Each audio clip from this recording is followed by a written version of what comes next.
विनाश करने की भी कितनी बड़ी ताकत होती है। प्रकृति हमें जीवन देती है, हमें पालती है, लेकिन कभी कभी बाढ़, भूकंप जैसी प्राकृतिक आपदाएं उसका भीषण स्वरूप बहुत विनाश कर देता है। बदलते हुए मौसम चक्र और पर्यावरण में जो बदलाव आ रहा है उसका बड़ा ही नेगेटिव इम्पैक्ट भी हो रहा है। पिछले कुछ दिनों से भारत के कुछ हिस्सों में, विशेषकर असम, नॉर्थ ईस्ट, गुजरात, राजस्थान, बंगाल के कुछ हिस्से अति वर्षा के कारण प्राकृतिक आपदा झेलनी पड़ी है। बाढ़ प्रभावित क्षेत्रों की पूरी मॉनिटरिंग हो रही है। व्यापक स्तर पर राहत कार्य किए जा रहे हैं।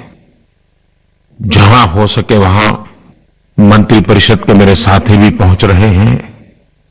राज्य सरकारें भी अपने अपने तरीके से बाढ़ पीड़ितों को मदद करने के लिए भरसक प्रयास कर रही हैं।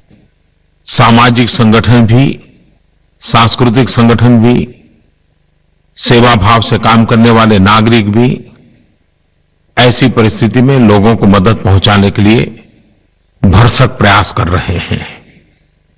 भारत सरकार की तरफ से सेना के जवान हो, वायुसेना के लोग हो, एनडीआरएफ के लोग हो, पैरामिलिट्री फोर्सेस हो, हर कोई ऐसे समय आपदा पीड़ितों की सेवा करने में जी जान से जुड़ जाते हैं। बाढ़ से जनजीवन काफी अस्त व्यस्त हो जाता है। फसलों, पशुधन, infrastructure, roads, electricity, communication links सब कुछ प्रभावित हो जाता है। खास करके हमारे किसान भाइयों को, फसलों को, खेतों को जो नुकसान होता है, तो इन दिनों तो हमने इंश्योरेंस कंपनियों को और विशेष करके क्रॉप इंश्योरेंस कंपनियों को भी प्रोएक्टिव होने के लिए योजना बनाई है, ताकि किसानों के क्लेम सेटलमेंट तुरंत हो सके। और बाढ़ की परिस्थिति को निपटने के लिए 24/7 कंट्रोल रूम में हेल्पलाइन नंबर 1078 लगातार काम कर रहा है। लोग अपनी कठिनाइयां बताते भी हैं। वर्षा ऋतु के पूर्व अधिकतम स्थानों पर मॉक ड्रिल करके पूरे सरकारी तंत्र को तैयार किया गया। एनडीआरएफ की टीमें लगाई गई। स्थान स्थान पर आपदा मित्र बनाना और आपदा मित्र के डूज एंड डोंट्स की ट्रेनिंग करना, वॉलंटियर्स तैयार करना, एक जन संगठन खड़ा कर करके ऐसी परिस्थिति में काम करना। इन दिनों मौसम का जो पूर्वानुमान मिलता है, अब टेक्नोलॉजी इतनी आगे बढ़ी है, स्पेस साइंस का भी बहुत बड़ा रोल रहा है। उसके कारण करीब करीब अनुमान सही निकलते हैं।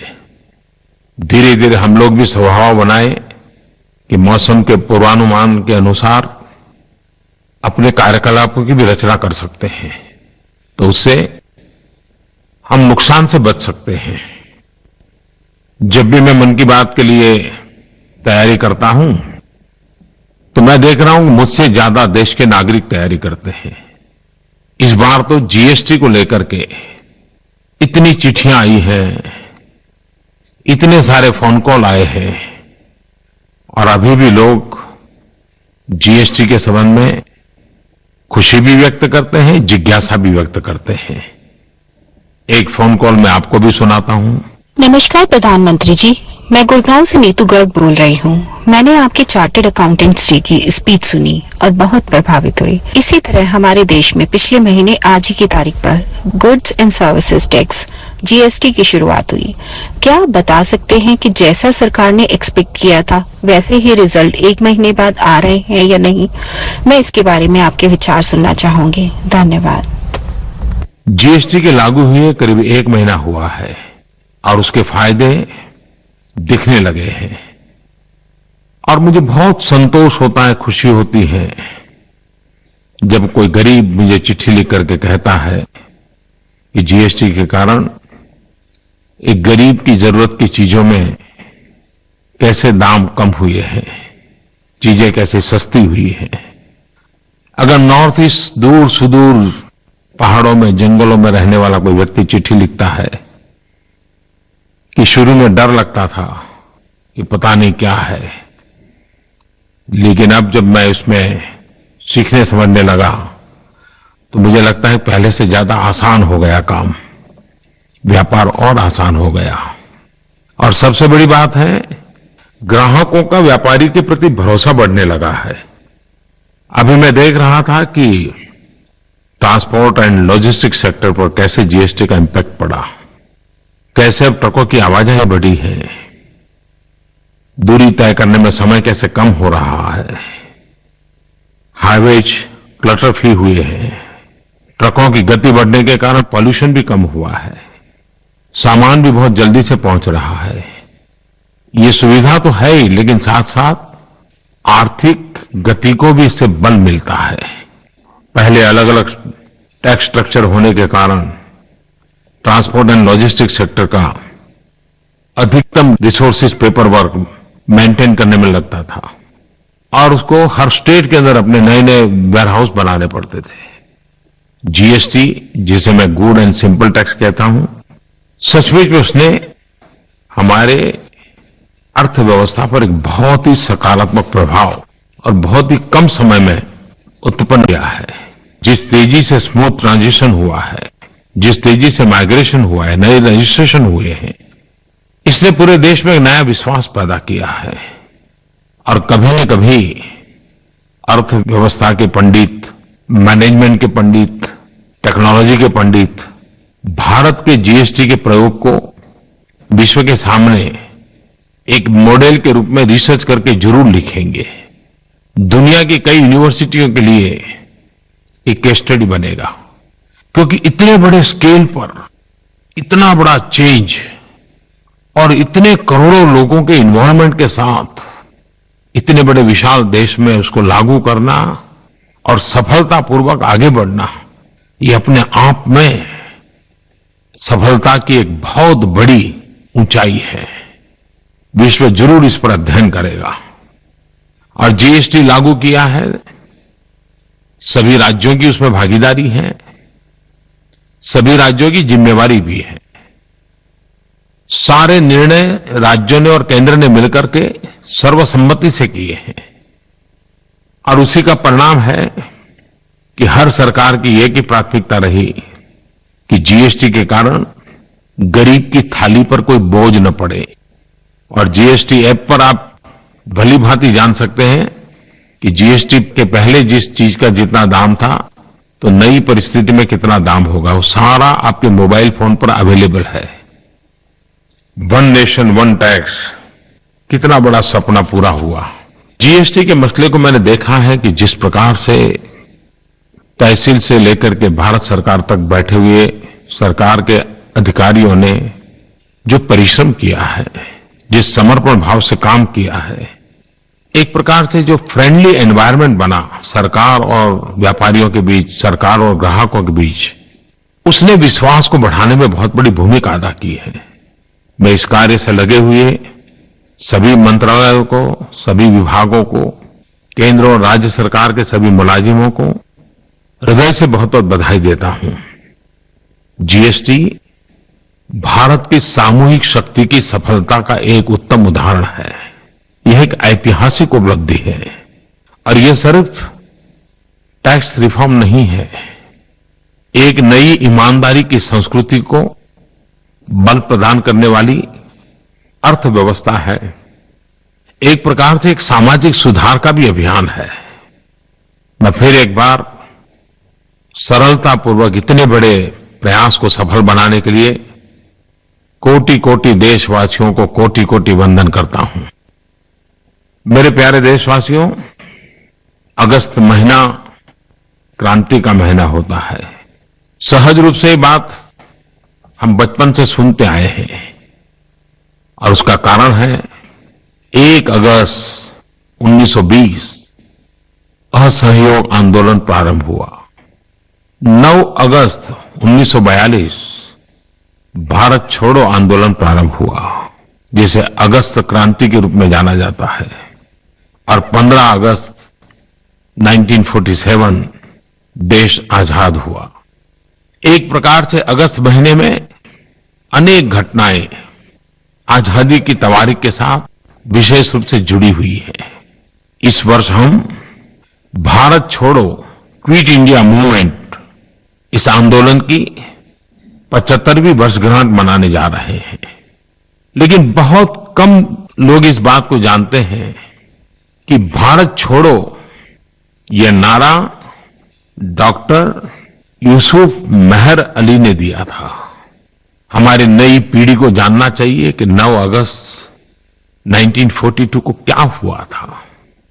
1857 से 1942 तक जो आजादी की ललक के साथ देशवासी जुड़ते रहे, जूझते रहे, झेलते रहे, इतिहास के पन्ने भव्य भारत के निर्माण के लिए हमारी प्रेरणा है। हमारे आजादी के वीरों ने त्याग, तपस्या, बलिदान दिए हैं, उससे बड़ी प्रेरणा क्या हो सकती है। भारत छोड़ो आंदोलन भारतीय स्वतंत्रता आंदोलन का एक महत्वपूर्ण संघर्ष था। इसी आंदोलन ने ब्रिटिश राज से मुक्ति के लिए पूरे देश को संकल्पित कर दिया था।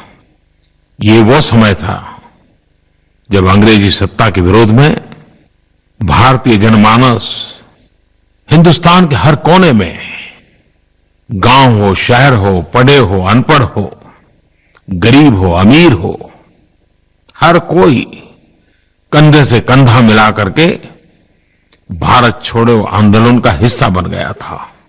जन आक्रोश अपनी चरम सीमा पर था।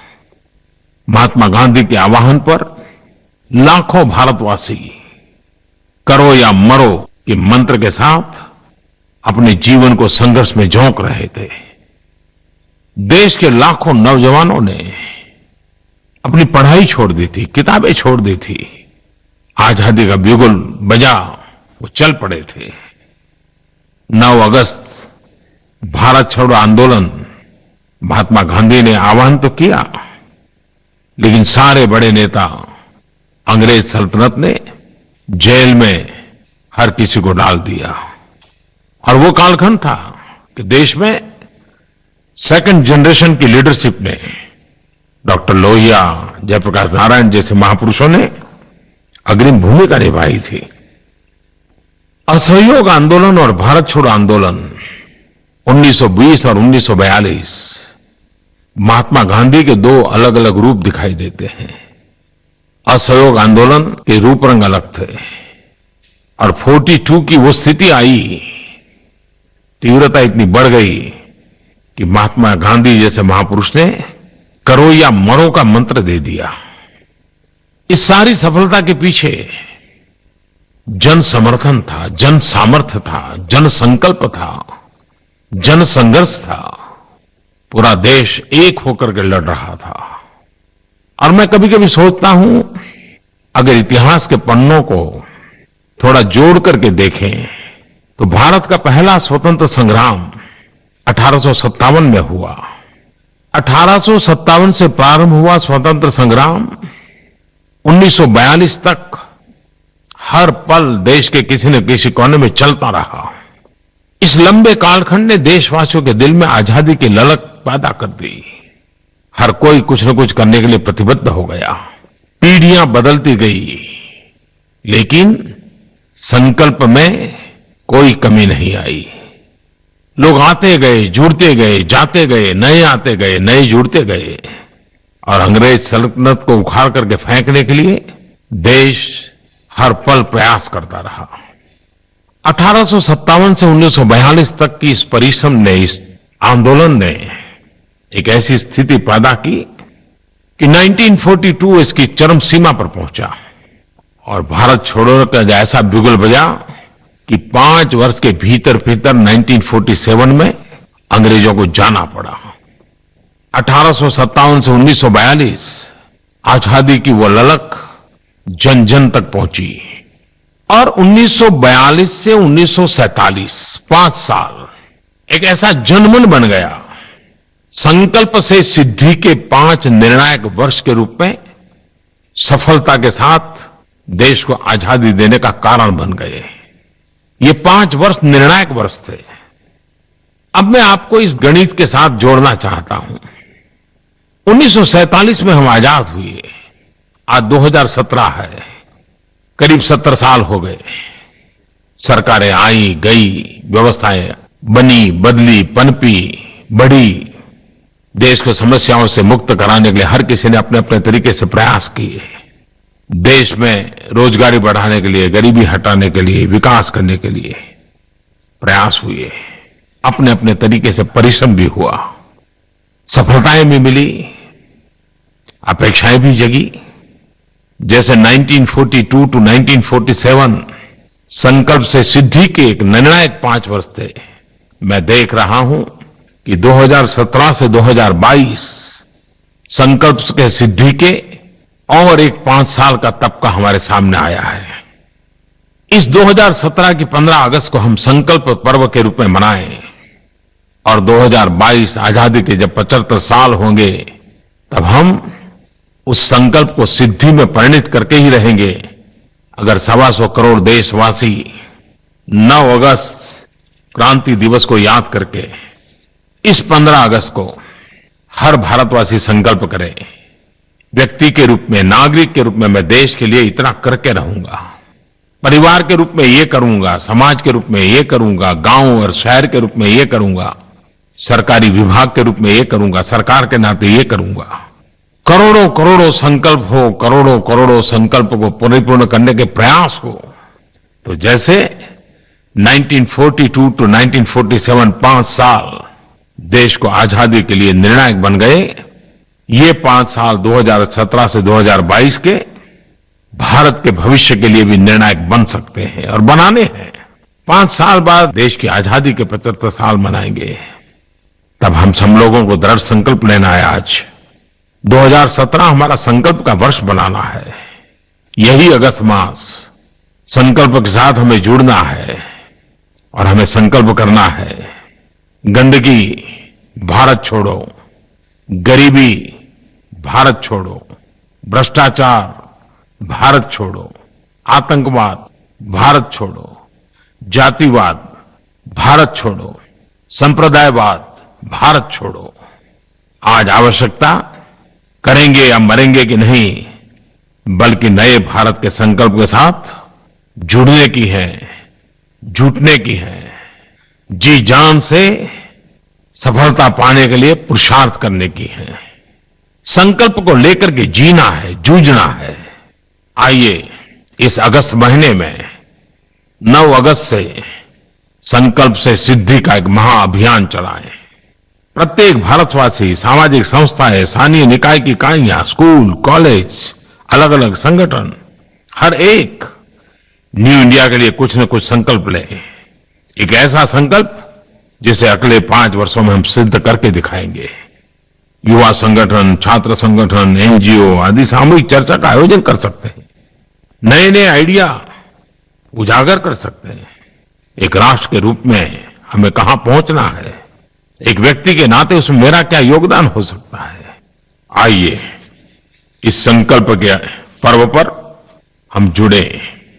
मैं आज विशेष रूप से ऑनलाइन वर्ल्ड, क्योंकि हम कहीं हो या ना हो लेकिन ऑनलाइन तो जरूर होते हैं, जो ऑनलाइन वाली दुनिया है, और खास करके मेरे युवा साथियों को, मेरे युवा मित्रों को आमंत्रित करता हूं कि नए भारत के निर्माण में वे इनोवेटिव तरीके से योगदान के लिए आगे आए।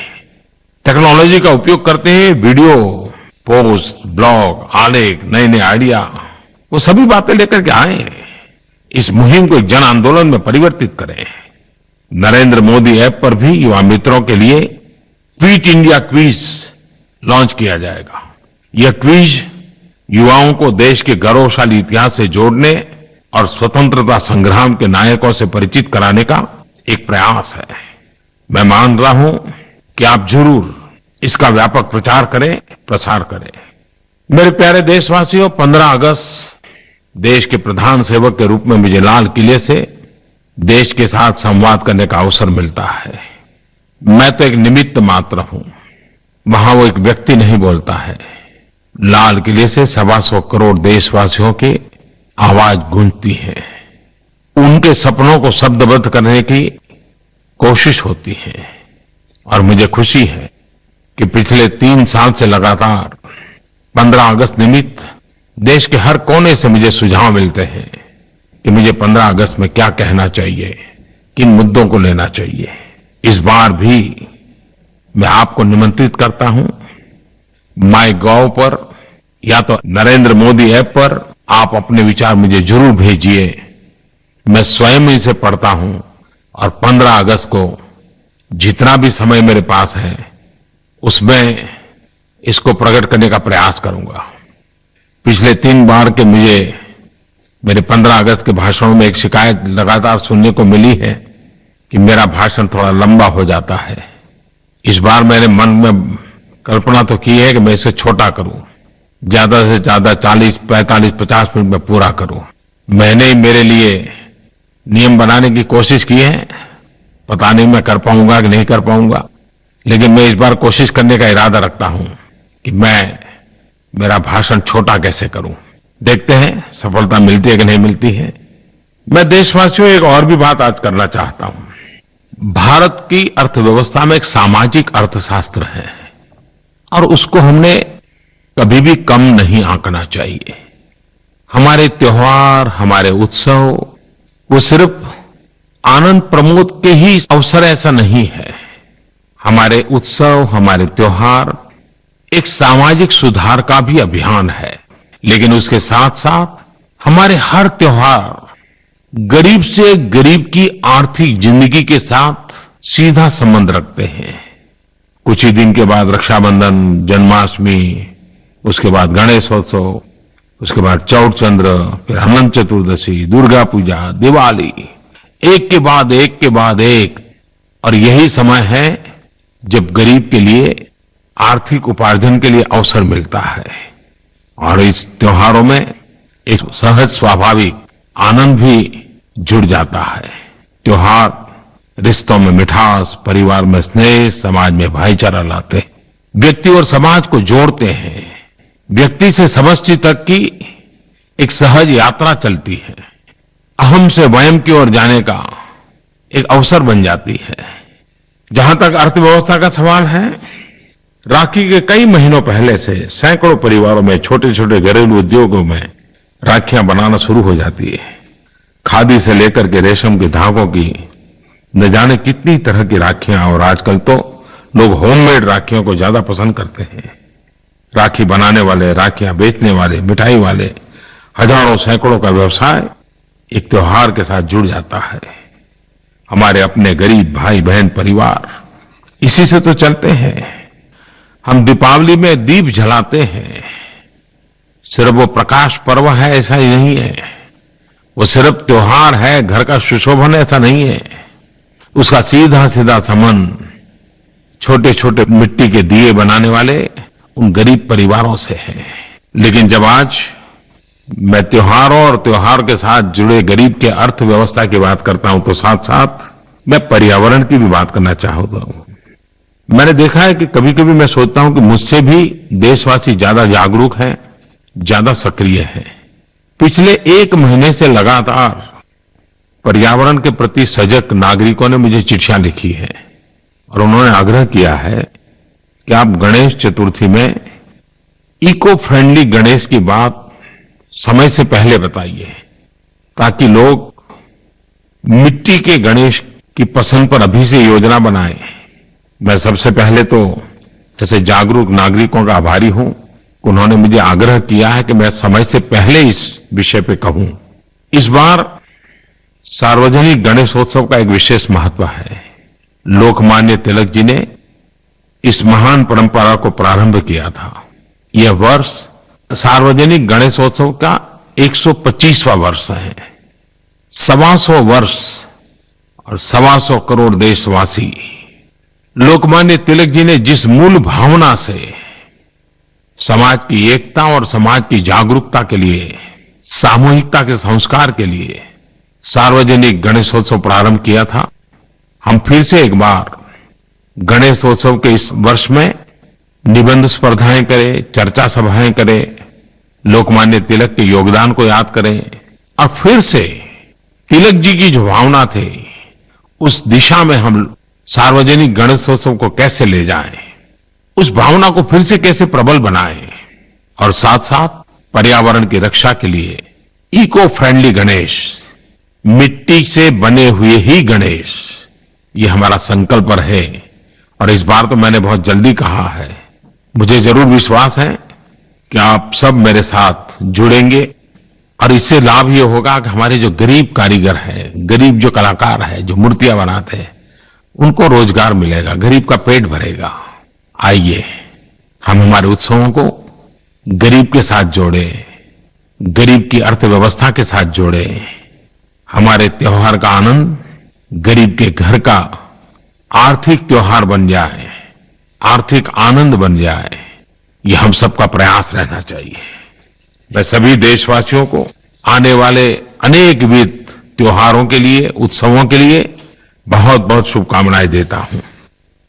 मेरे प्यारे देशवासियों, हम लोग लगातार देख रहे हैं कि शिक्षा का क्षेत्र हो, आर्थिक क्षेत्र हो, सामाजिक क्षेत्र हो, खेलकूद हो, हमारी बेटियां देश का नाम रोशन कर रही हैं, नई नई ऊंचाइयां प्राप्त कर रही हैं। हम देशवासियों को हमारी बेटियों पर गर्व हो